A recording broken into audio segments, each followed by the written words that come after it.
Shalom. Call Haloyamla, Yahapwa, Bahasham, Yahapashai, Bahasham, Racha Kodash, Brakta Yahapwa, Brakta Yahapashai, Brakta Racha Kodash, Bahasham, Yahapashai, Bahasham, Racha Kodash. Shalom, and double honors to the elder apostles of Great Millstone. Shalom to the elders in the Akim and the Akwat of the elect. Shalom. So-called blacks, Latinos, Native American Indians of the lost 12 tribes of Israel, pursuant to 2nd Ezra chapter 13, 40 through 46. Those are the lost 10 tribes, the Northern Kingdom, which are so-called Latinos and Native American Indians.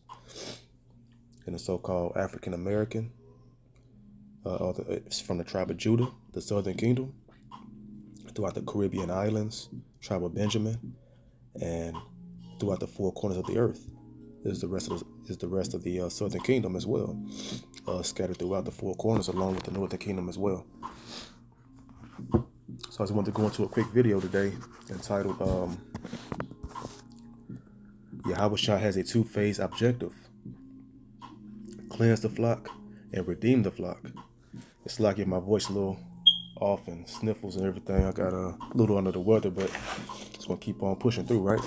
So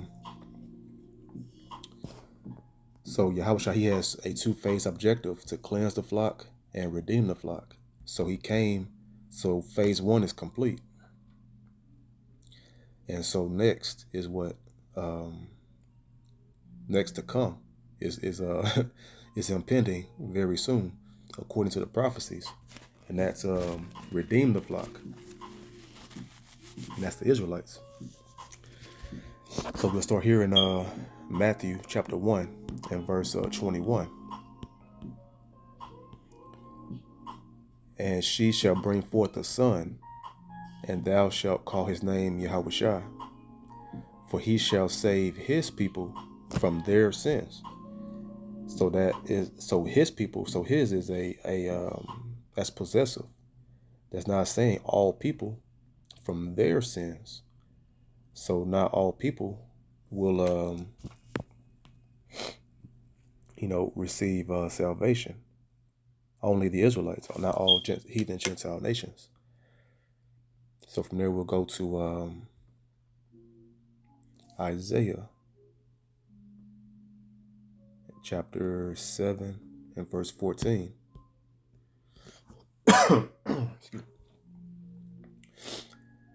Verse 14, therefore the Lord himself shall give you a sign. Behold, a virgin shall conceive, that's Mary, and bear a son, that's Yahawashi, and shall call his name Emmanuel. That's one of his names, one of his titles. Let's go into what it says, the definition of it. Emmanuel equals Yahweh with us, or with us is Yahweh. So, because he's a direct reflection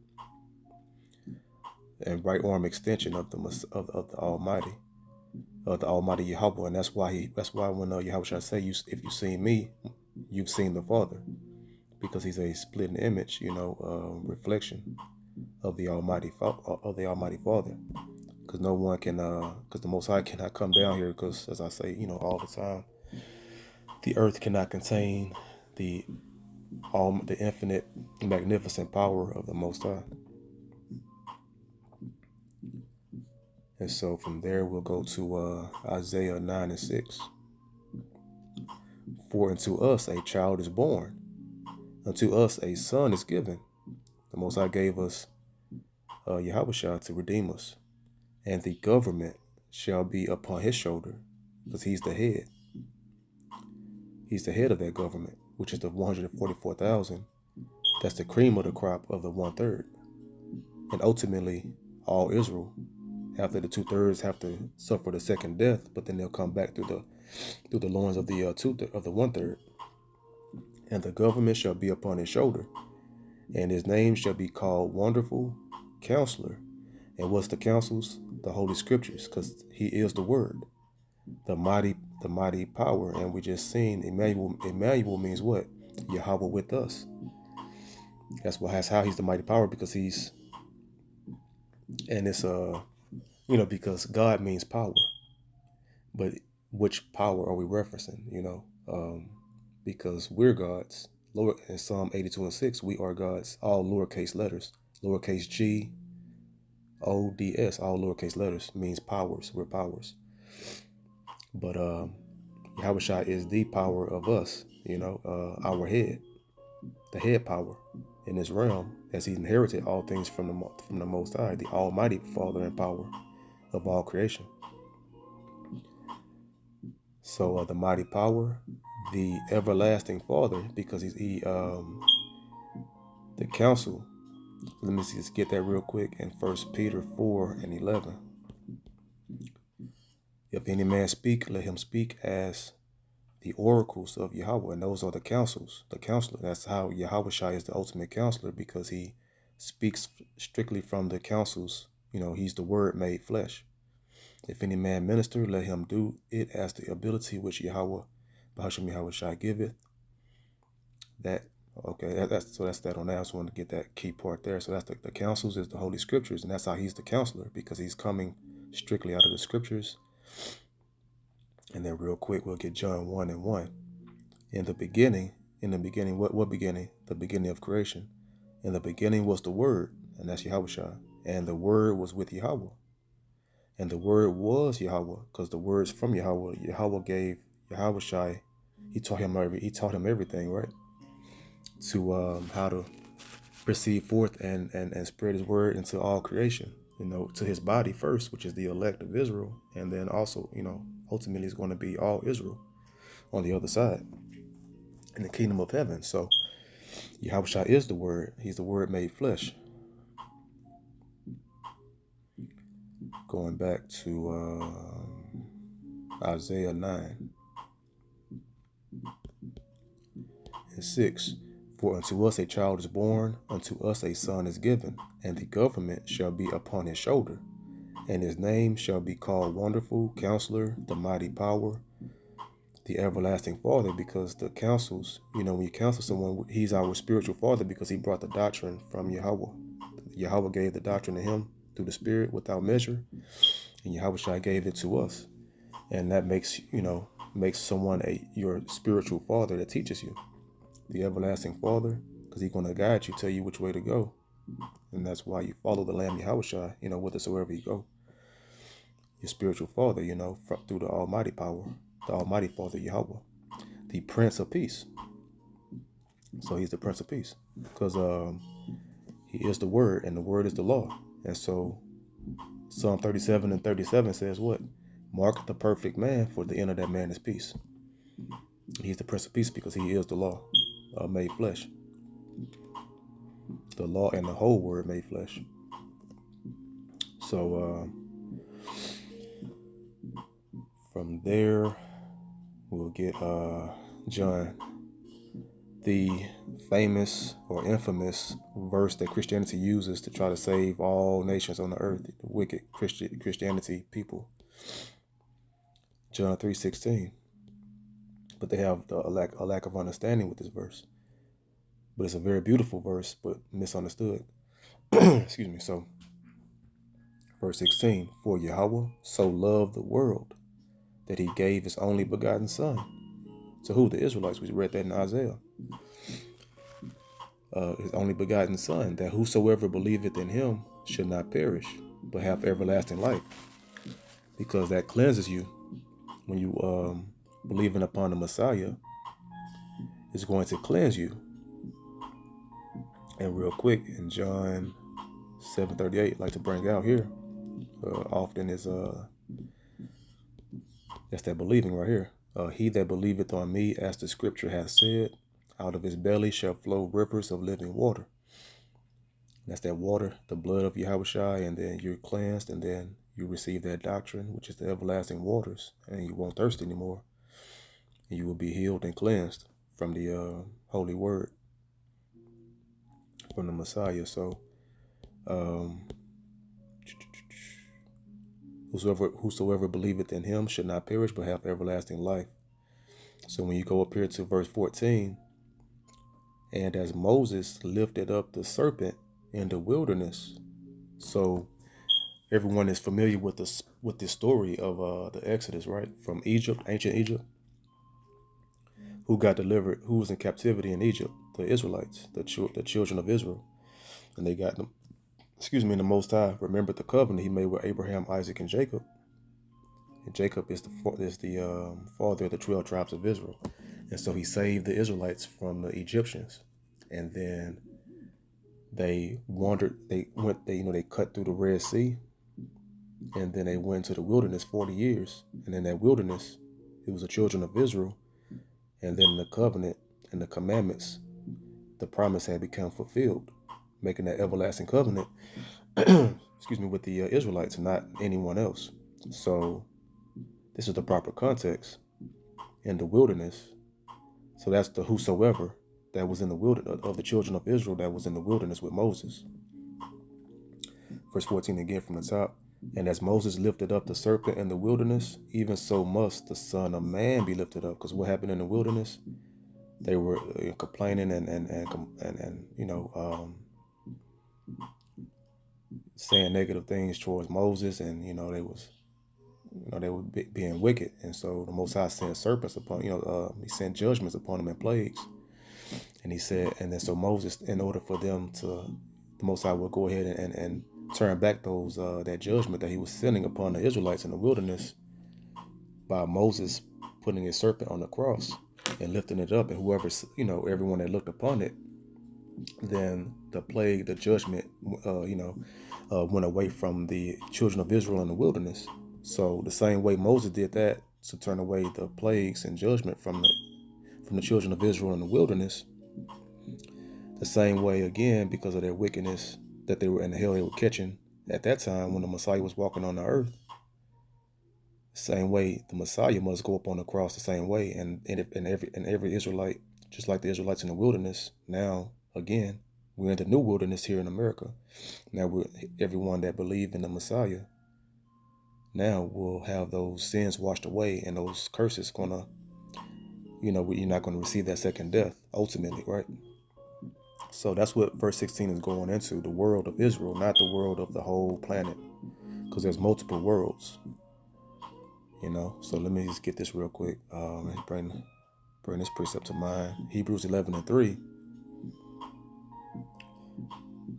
Through faith, we understand that the world is more than one world. So they want to try to use John 3:16 to mean the whole world of the whole. They try to make world and earth mean the same thing when that's a lie from Satan.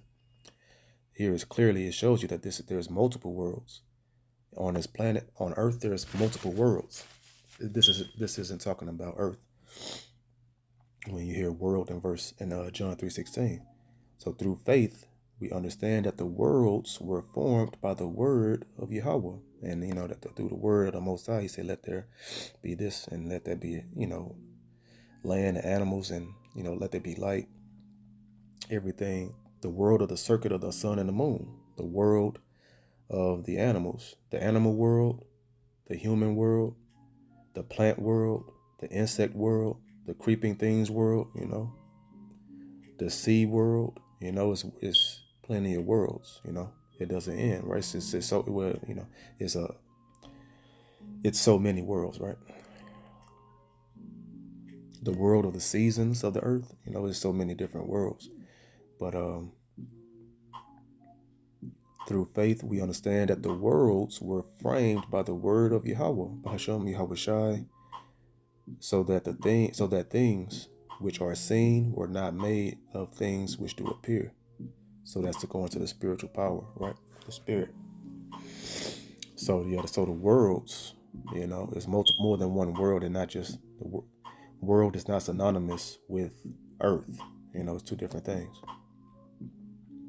And if you use it, and you can use the word world contextually to replace the word earth, but in this context, it's not referencing the entire earth, right?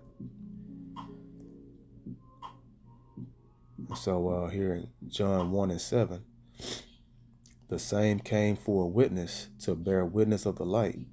That's talking about John the Baptist, that all men through him might believe. The same came for a witness to bear witness of the light. John the Baptist came to witness the light, He was Elijah the prophet regenerated, and that's in the scriptures clearly, because Yahawashi told the disciples that Elijah was John the Baptist. But and the light right here, the light is Yahawashi. He's the light of the world, which the world of the Israelites, that all men through him might believe. So through him all men will believe.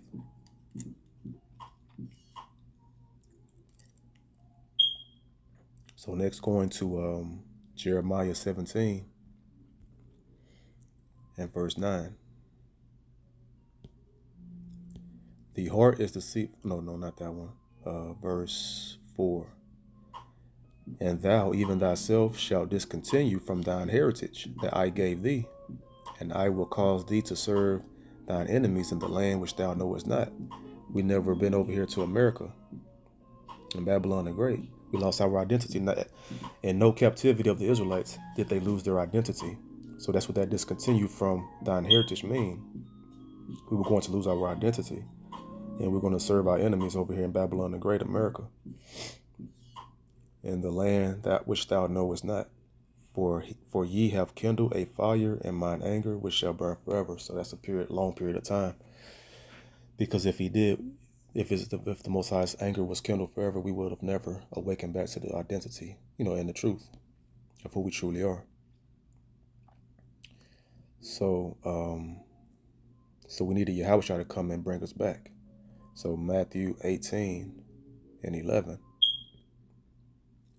This is in red, Yahawashi speaking. For the Son of Man is come to save that which was lost. And what was lost? We just read it. In Jeremiah 17 and 4, we got discontinued from our heritage, and we became lost, not knowing who we are. And so that's who the Messiah came to save, the scattered lost sheep that lost their identity, the Gentile Israelites that became Hellenized, or what we would call Americanized today. Hellenized is Greekized. They became Greeks, they became Greek Edomites, and taking on the heathen customs, living a riotous life of a wicked heathen lifestyle. And Yahawashi came to bring us back together, awaken us, cleanse us, and get them and clean us up to bid us to the marriage, so we can be clean and not put on our white garments and not be dirtied anymore in our spirit. Matthew 15 and verse 24. Excuse me. But he answered and said, I am not sent but into the lost sheep of the house of Israel. So we just read, who was lost, and we read before that, we got discontinued. So now we're lost. Every nation on earth, Japanese, Africans, so-called Africans, Koreans, Australians, Chinese, Russians, everybody on earth knows their identity, right? So if everyone knows their identity, they're not lost. They have their culture. They have their heathen gods. But we the only nation that is looking around wide-eyed trying to identify with something because we don't know. And that's, that was our judgment. But now the Messiah has come to wake us up and tell us who we are, and mercifully show us who we are. And now we no longer having to wander, groping at noonday, spiritually, because we were spiritually blind. Now it's ultimate mercy to show us who we are, to, awaken us back to who we are. That's so thank the water to Yahweh Bahasham Yahawashi for that. Because it was hell, not knowing who you are, just knowing that, just thinking that you're not just nothing but slaves, right? Very evil, wicked thing that the heathen has done to us, headed by Esau Edom, the so-called white race. So Daniel chapter 9, verse 24. Okay, so this is the 70 weeks prophecy until the Messiah will come into the earth to go ahead and finish the course, to conquer death for us and bless us to be cleansed through his blood, his pure, unblemished blood. So verse 24, 70 weeks are determined upon thy people, the Israelites, That's why, because Yahawashi had to get risen up, just like the same way Moses raised that cross for the Israelites in the wilderness, and it had to happen. It had to happen again. 70 weeks are determined upon thy people and upon thy holy city, because Yahawashi is that perfect sacrifice to finish the transgression. Because how the transgression was going to be finished through Yahawashi coming and overcoming death. And that's why when he was on the cross right before he gave up the spirit, he said, "It is finished." And the most beautiful, act of love in the history of mankind that walked, upon the earth in the flesh, right? When he said it was finished, and he made an end of, he finished the transgression. He made reconciliation for our sins, because when we were in the kingdom, we went off. And so now Yahawashi came to put an end to that by sacrificing his life with his precious blood, right? And then now whoever believe upon him no longer will have that covering until he returns, as long as you remain in the faith and keep your garments white and keep enduring the rigorous and keep purifying yourself and overcoming the flesh and this evil, wicked world that is anti-Messiah.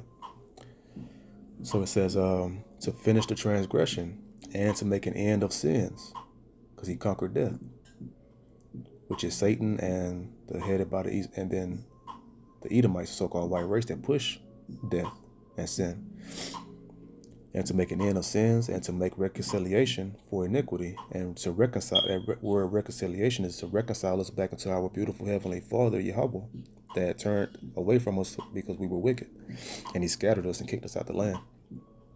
Rightfully so.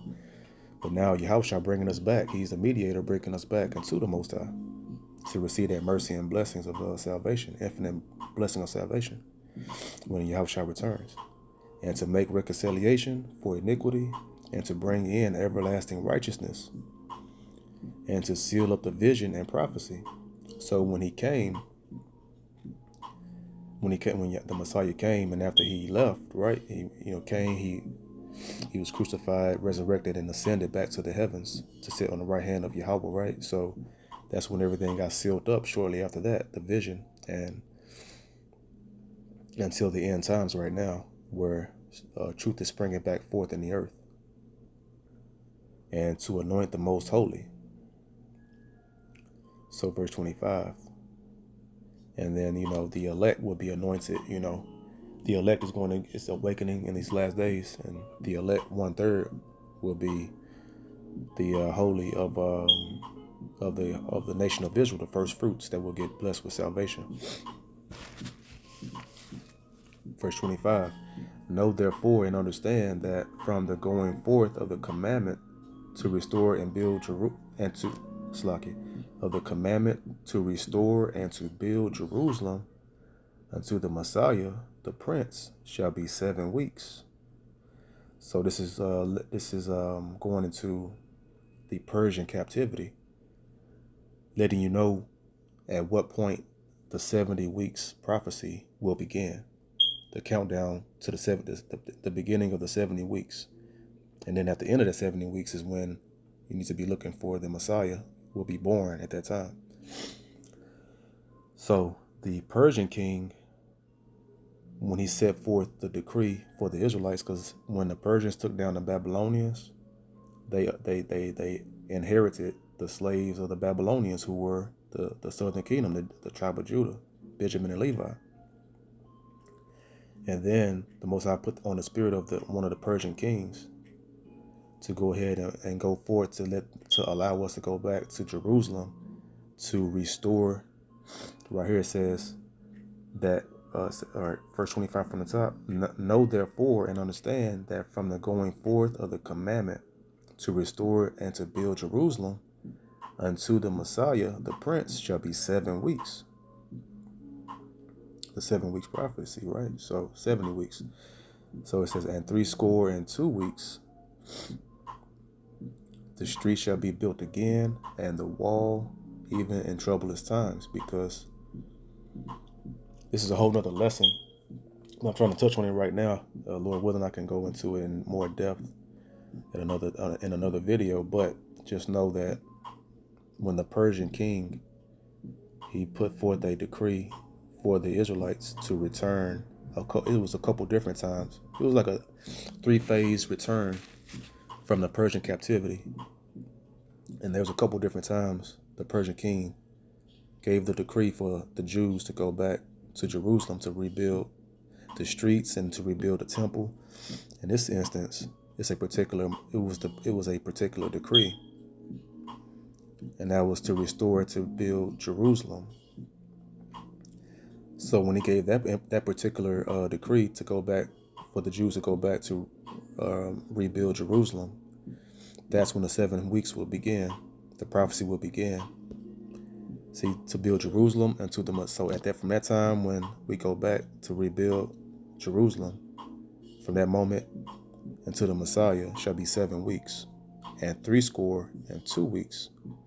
The street shall be built again, and the wall, even in troublous times. And at troublous times, when the Persian kings had the Jews go back to rebuild Jerusalem, the heathen saw that, and they were trying to. And the account is, you can find it in the book of either Ezra or Nehemiah. The heathen, they wanted to try to, trick us and try to act like they're our friends. They wanted to join in with us and help us build Jerusalem and the temple and everything. And the brothers told them no, that we had nothing to do with the heathen. That we have nothing to do with you, because we didn't deal with the heathen. Our people are lost today and don't understand that.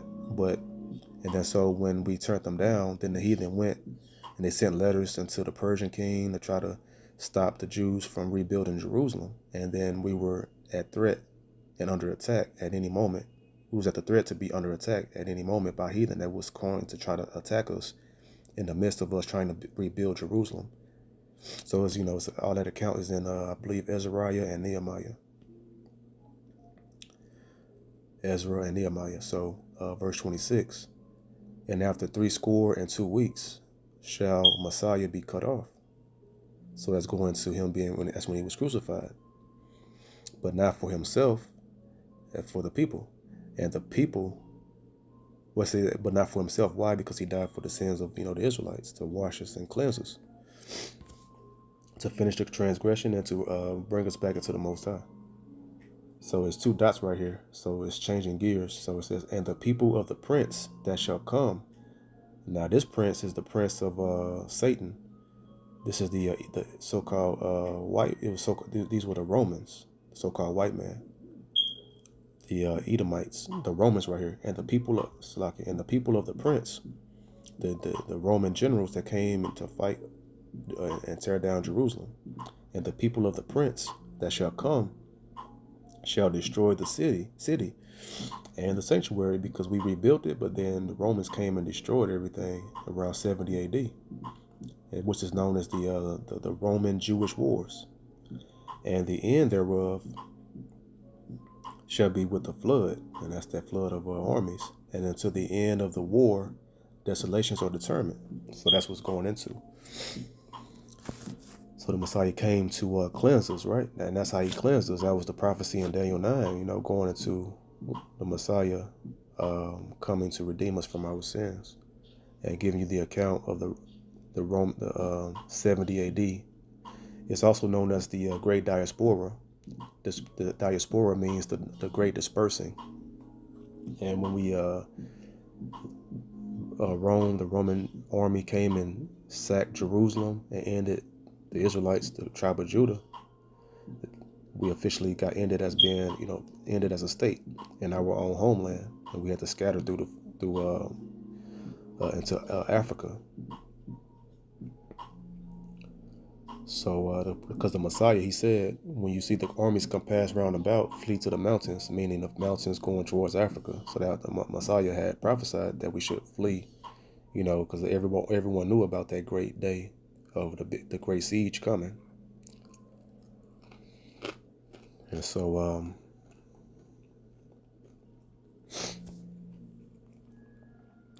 the Messiah came and cleansed us, and then we are to cleanse. We are to fight so that we can cleanse, be clean and continue to purge ourselves, purify ourselves every day. Let's see. So Sirach, the book of Ecclesiasticus 2:1. My son, if thou come to serve the Lord, prepare thy soul for temptation. Set thy heart aright, and constantly endure, and make not haste in time of trouble. So that's how we're we're cleansed through the blood of Yahawashi, but then we have to continue to purge our spirits to keep it clean. We have to by rejecting the flesh and the sin that comes in Babylon the Great, America. Verse 2, set thy heart aright and constantly endure, and make not haste in time of trouble. Verse 3, cleave unto him and depart not away, that thou mayest be increased at thy last end. And that's going into what? Salvation. Whatsoever is brought upon thee, take cheerfully, and be patient when thou art changed to a low estate. Because that scripture, as I believe Messiah said, right? He that loses life shall gain his life, and he that gain his life shall lose his life. So if you lose, by losing your life, you change to a lower state. You're not loving this world, and this world gonna hate you because you love the Most High, and the world hates the Most High. But if you gain your life by trying to make it and thrive amongst wicked men, then you're gonna lose your life to come in the kingdom of heaven, and your status that you could gain if you do by doing away by rejecting this society. Verse 5, for gold is tried in the fire, and acceptable men in the furnace of adversity. So that's that constant purifying, keeping the Messiah bless you to become cleansed, but you must keep it. Now we have to daily, keep our garments. We have to continue to wash our garments, keep it clean, we have to do the upkeep on it now, every day now, to make sure that we keep it pure, to be acceptable to the Almighty and Yahawashi, to be presented to the Messiah, pure when he returns, to be blessed with salvation. 2 Corinthians 11:2. For I am jealous over you with godly jealousy. For I have espoused you to one husband, that's Yahawashi, that I may present you as a chaste virgin to Mashiach. Excuse me. So that's going into that we just read. We got to keep ourselves purified and clean, keep our garments clean, our spirit and our mind and spirit, focusing on the spiritual things, meditating upon the commandments and doing that which is right, and rejecting this wicked society. And that way you'll be blessed to be presented to the Messiah, with a clean garment. You'll be acceptable to be blessed with salvation. So Matthew 25:10. And while they went to buy, the bridegroom came. This is the parable of the 5 foolish virgins and 5 wise virgins. And that goes into the Israelites, the elect. And while they went to buy, see, the foolish virgins, they tried to buy when it was too late. The bridegroom came. So Yahawashi, he's going to return like a thief in the night. And if you're not ready, you're going to get destroyed with that second death, the thermonuclear fire. And they that were ready, and that's the elect. That's the 5 wise virgins, which is the elect, which is a parable for the elect that were wise. The foolish virgins are the 2/3, and the wise virgins are the elect. So when Yahawashi returns, they're going to be ready. And they that were ready went in with him to the marriage. A marriage means coming together, because we're the body of the Messiah. So the body got to be clean. His head is clean. He's clean, right? He's perfect without blemish. He's not going to come back to be married and merged with his body, which is and is dirty and filthy. That's foolishness from Satan, from Christianity, that says that the law done away with. So and they that were ready went in with him to the marriage, and the door was shut. And what door is that? That's the spiritual doors of the chariots. When they beam and they when the chariots beam us up with salvation for us to escape the judgments. Isaiah 26:20. Come, my people, enter thou into thy chambers, and shut thy doors about thee. Hide thyself as it were for a little moment, until the indignation be overpast. So, come, my people, enter thou into thy chambers. What chambers? Your spot on the chariot, the so-called UFO that's going to beam up the elect and bless them to be blessed with salvation.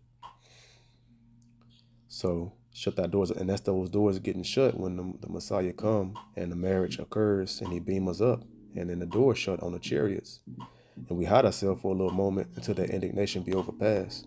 Salaki and Salaki for this, and what indignation? That's that thermonuclear fire, to be able to be protected from that fire that's about to be flooding the earth.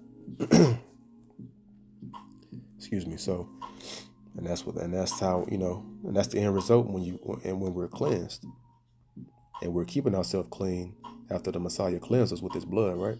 And then phase two, the other flock being redeemed, and that was a beginning of that phase right there. So we'll start at Psalms 110 and verse 1, a psalm of David. The Lord Yahweh Bahasham, Yahawashi said unto my Lord, that's Yahawashi. David knew that he had a man above him, which was Yahawashi, the Messiah. The Lord Yahweh said unto my Lord Yahawashi, sit thou at my right hand. That's when until I make thine enemies thy footstool. So when Yahawashi was crucified, resurrected, and he ascended, and he sat on the right hand side of the Most High. So David knew that there was a man that was going to be greater than him, and that's the Messiah, Yahawashi. David is next after. He's underneath, he's next under Yahawashi. And then verse 2. The Lord Yahweh Bashem, Yahawashi shall send the rod of thy strength out of Zion. So that's going to Yahawashi to return. Rule thou in the midst of thine enemies. Verse 3. Thy people shall be willing in the day of thy power. And that goes into the elect. In the day of power, because what did Yahawashi say? He said, if this was my kingdom, my servants shall fight. So the day of his power is when he returns to bring that judgment upon the wicked heathen and wicked 2/3. And then his body, the elect, they're going to be willing. They're going to be many Yahawashi, right? And endowed with that spiritual power to fight with him. Thy people shall be willing in the day of thy power, and the beauties of holiness from the womb of the morning. That's going to the kingdom of heaven, getting ushered in. Thou hast to do of thy youth, and we're going to have those spiritual bodies, and have youthful appearances and beautiful bodies, right? So 1 Thessalonians 4:17. Then we which are alive and remain shall be caught up together with them in the clouds. That goes to when Yahawashi returns and the elect gets beamed up and get into those chambers till the indignation be overpassed for a moment, to meet the Lord Yahawashi in the air. And so shall we ever be with the Lord Yahawashi, because now it's forever. Now it will finally occur. The great event of the greatest event in the history of this earth of Yahawashi returning. It will now be complete, and then it's forever, for eternity, that we'll be with the Messiah.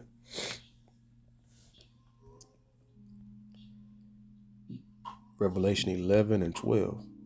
And they heard a great voice from heaven saying unto them, come up hither.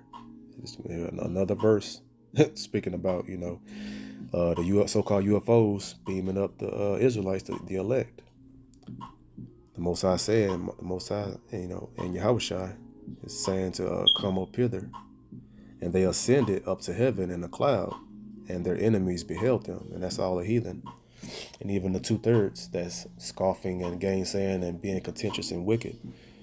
And then the Edomites, so-called white race. And all the heathen that, have been destroying us.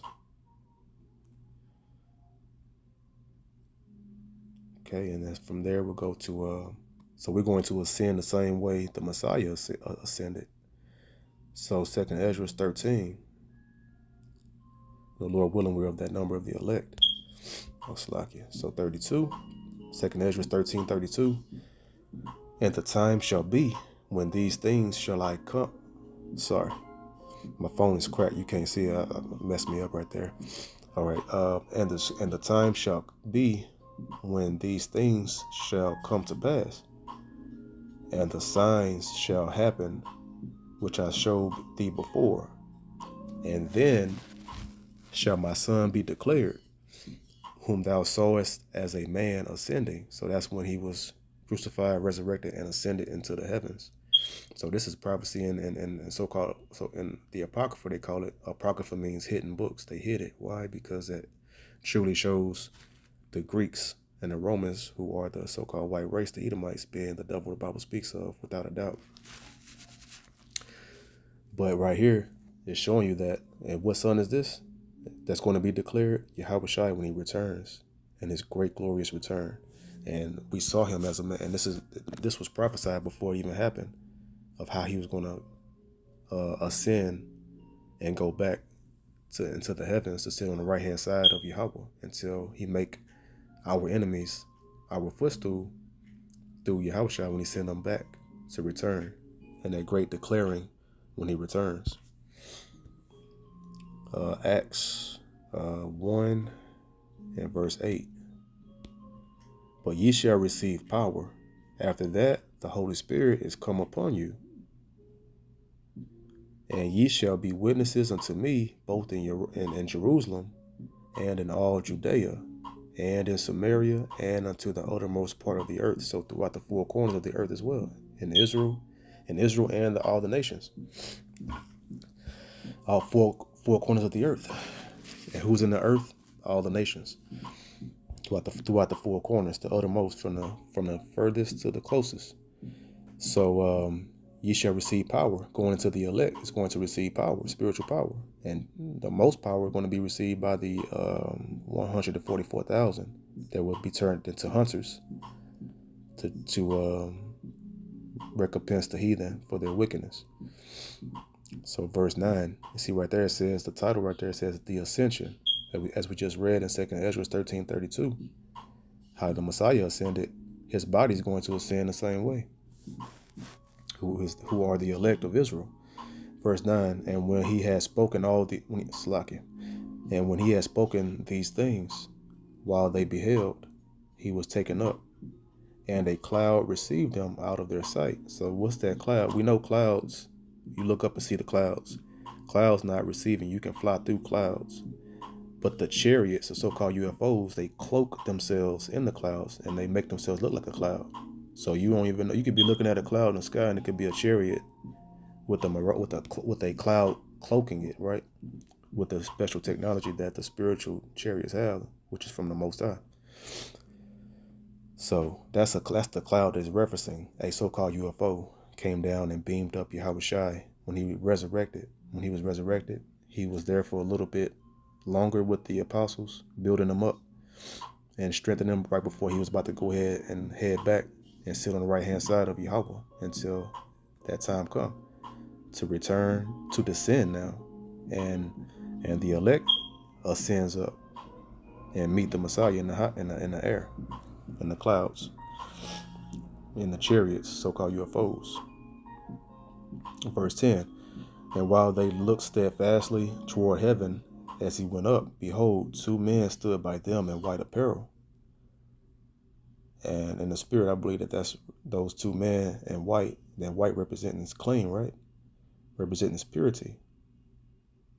And so I believe that's representation of the northern and southern kingdom in the spirit, Bahasham Yahawashi. I speak as a man on that, but in the spirit, it just makes sense in the spirit. Verse 11, which also said, ye men of Galilee, why stand ye gazing up into heaven? This same Yahawashi, which is taken up from you into heaven, shall so come in like manner as ye have seen him go into heaven. So why y'all marveling? Don't marvel not, because this is common. This is going to be the norm. This is really existence.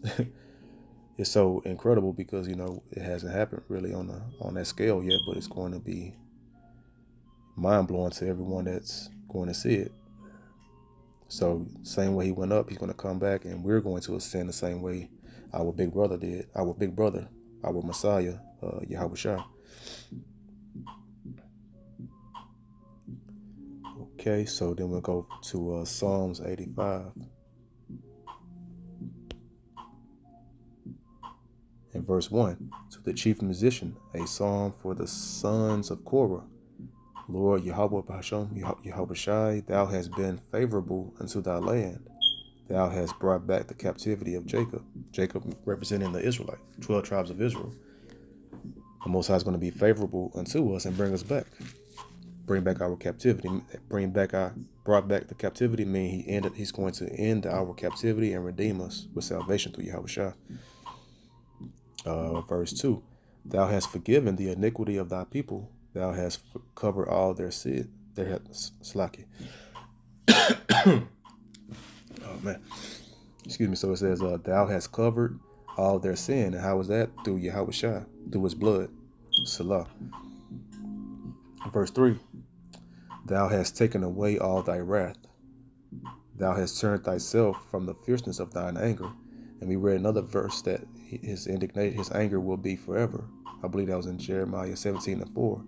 But that's just an extended period of time. As it proven here, he's going to have mercy upon us. And how? Through his son. Extending the ultimate olive branch through his son, Yahawashi, to bring us back into him, to reconcile us back into him. And that's infinite love right there. And the Most High changed not. Malachi 3:6. Selah. In verse 3, it says, thou hast taken away all thy wrath. Thou hast turned thyself from the fierceness of thine anger. And then drop down to verse 7. Show us thy mercy, O Lord Yahweh, Bahasham, Yahawashi, and grant us thy salvation. And that's through Yahawashi when he returns. The Most High is showing us mercy. And, this is David requesting for that mercy, and we've received it through Yahawashi. Verse 8, I will hear what power the Lord Yahweh will speak. For he will speak peace unto his people through Yahawashi, the Prince of Peace, and to his saints. The saints are the Israelites. Psalms 50:5. But let them not turn again to folly. So don't turn back to wickedness, or you'll be, destroyed. And you'll receive it. A man that awakens to the truth and be continuously wicked, he gets it worse. He's going to have it worse than the man that was never awakened to the truth. He that turned away from the plow and rejected wickedly, he will be destroyed even more so than the man that never did, come to serve. So, mercy and truth, verse 10, verse 9. Surely his salvation is near them. Nigh means near. Is near them that fear him. So we fear him by keeping his commandments. So salvation is near that man. That glory may dwell in our land. And that glory is going to be the kingdom of heaven forever and ever. Verse 10, mercy and truth are met together. Righteousness and peace have kissed each other.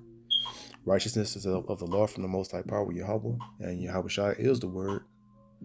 And peace, have kissed each other. So that's the Prince of Peace. And the Most High extended that peace. And the inner man that keep the commandments is peace. So from there we'll go to Hebrews 7:2. To whom also Abraham gave a 10th part of all, first being by interpretation king of righteousness, and that's Yahawashi, Melchizedek. And after that, also king of Salem, which is king of peace. So king of Salem, so this is the translation of the word, but the word is shalom, which means peace.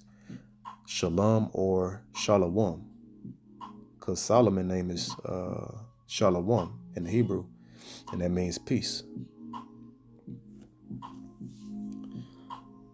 Let me just get that real quick. Let's see. I'll just do this. This is Solomon.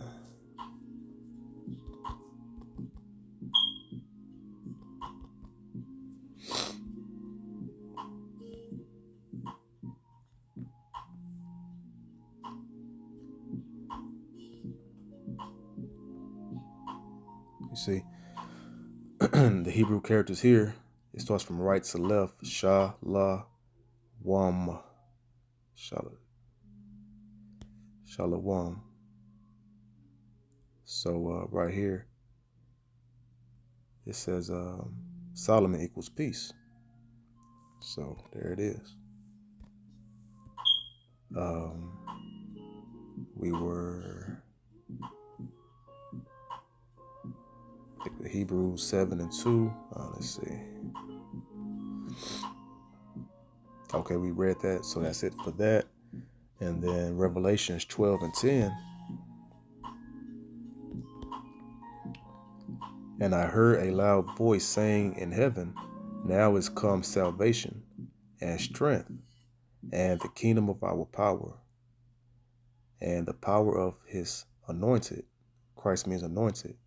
For the accuser of our brethren is cast down. That's the Edomites, so-called white race. They lie on us all the time, especially through their media and everything, right? And make us the bad guys and they're the good guys when we are only the descendant of the slaves and they've only did nothing but wickedness, but they've created a great dichotomy. They've created a great dynamic. That's the deceiver, the devil the Bible speaks of, to how the person that committed, how is the offender, how is he the good guy? And then the offended, the victim, how are they the bad guy, right? That's the great accuser. That's the great accuser of the earth, which is the accuser of our brethren, which are the Edomites. No nation accuse us like the so-called white race, the Edomites, the devil the Bible speaks of. For the accuser of our brethren is cast down, which accused them before our power day and night. So that's the salvation coming and the strength and the kingdom of our power through Yahawashi returning at the appointed time of the Heavenly Father, Yahweh. So Daniel 7:18. But the saints of the Most High shall take the kingdom and possess the kingdom forever, even forever and ever. So that's a very beautiful thing. So that's the phase, that's the end of phase 2, and that's the end result. Eternal peace and eternal righteousness, eternal righteousness in the kingdom of heaven. We'll have our spiritual bodies, and these spiritual bodies will be glowing. It's gonna have like a different hue to it. It's gonna be a shining type effect because we're in the flesh right now, right? But our flesh, it dies over time. It's dying day by day, and our skin looks older and older as we get older, and it becomes more and more dull. The skin ages. But these are fleshly bodies, so the spiritual bodies are going to have a shine to it. So just can't wait for that time to come.